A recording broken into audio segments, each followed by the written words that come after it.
m'appelle Jean-Claude Bertin, je suis photographe amateur et membre de la Société Havraise de photographie et je vais vous parler aujourd'hui d'une de mes images relativement récentes qui s'appelle Entre the Rounds. Donc c'est une image que j'ai prise en octobre 2022 lors d'un gala de kickboxing qui avait lieu au Havre et où j'ai pu avoir une accréditation et donc m'approcher du ring pour prendre toutes les photos que je voulais. C'était ma première expérience de photos de sport, de ce type en tout cas de sport, où les choses vont très vite et il a fallu que je trouve des solutions pour m'adapter, des solutions techniques, pour m'adapter un peu à cette prise de vue spécifique. Parmi toutes ces photos-là, ce qui m'est apparu ce soir-là, c'est qu'il y avait deux mondes en fin de compte qui coexistaient sur un ring. Il y avait d'une part les boxeurs entre eux qui se battent, et d'autres moments où, entre les rounds, justement, les boxeurs sont seuls dans leur coin, face à leur entraîneur, à leur coach, à leur soigneur, et ce sont des moments où il se passe une forme de complicité qui m'intéressait. Donc j'avais deux types de photos dans une série que j'ai faite, que j'avais appelée La force du regard, et tout était centré sur la façon dont soit les compétiteurs se regardaient, soit, comme c'est le cas dans cette photo, il y avait cette complicité qui s'instaurait entre deux hommes dans un coin du ring et pourtant en public. Et ce que je voulais montrer, c'était cette espèce d'isolement dans lequel ils arrivaient à se plonger, alors que autour d'eux, il y avait tout un public qui était à les regarder et qui attendait qu'ils se tapent à nouveau dessus, on va dire. Voilà, donc ça c'est la présentation globale du contexte. Alors cette photo-là, elle montre vraiment, pour moi, la confiance absolue du boxeur envers son entraîneur. L'entraîneur est de dos, on ne voit pas son regard, mais il a la tête légèrement penchée et on voit que lui aussi, quelque part, est concentré sur ce qu'il a à dire, sur les conseils qu'il a apportés à son boxeur. Au premier plan, on voit les cordes du ring en diagonale qui me permettent de donner un peu de dynamique à l'image et surtout de montrer que cette scène se passe dans un coin du ring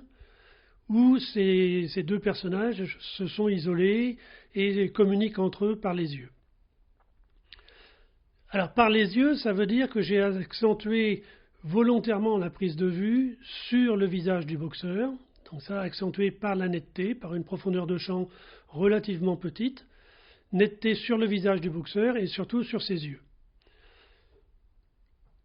Les deux personnages sont complètement isolés et pourtant j'ai gardé à droite en bas de l'image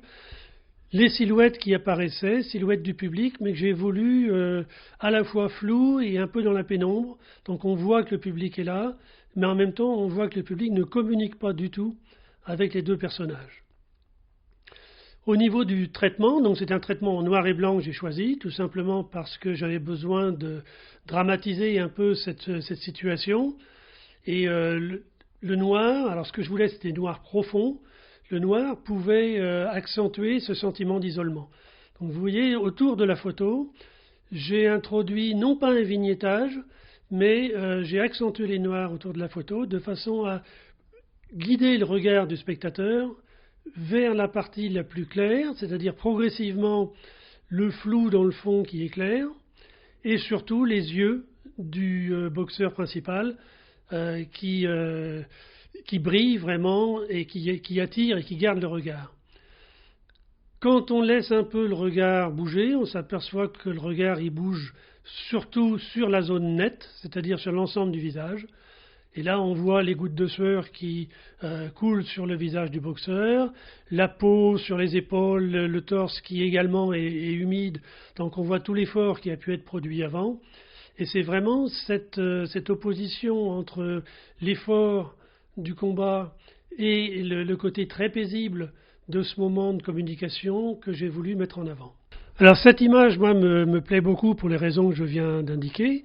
Et ce qui m'a fait très plaisir, c'est que c'est ma photo qui est la plus primée pour le moment dans les différents concours auxquels j'ai participé, indépendamment des acceptations, c'est-à-dire des des expositions auxquelles il a participé. J'ai obtenu 5 prix rien que sur cette photo, dont 3 médailles d'or internationales, et dans différents pays, donc de mémoire, ça doit être au Chili, au Monténégro, et puis à Cuba récemment, et il y a un autre pays, mais je ne me souviens pas. En tout cas, c'est vraiment la photo qui a le plus marché au niveau humain pour le moment dans les concours.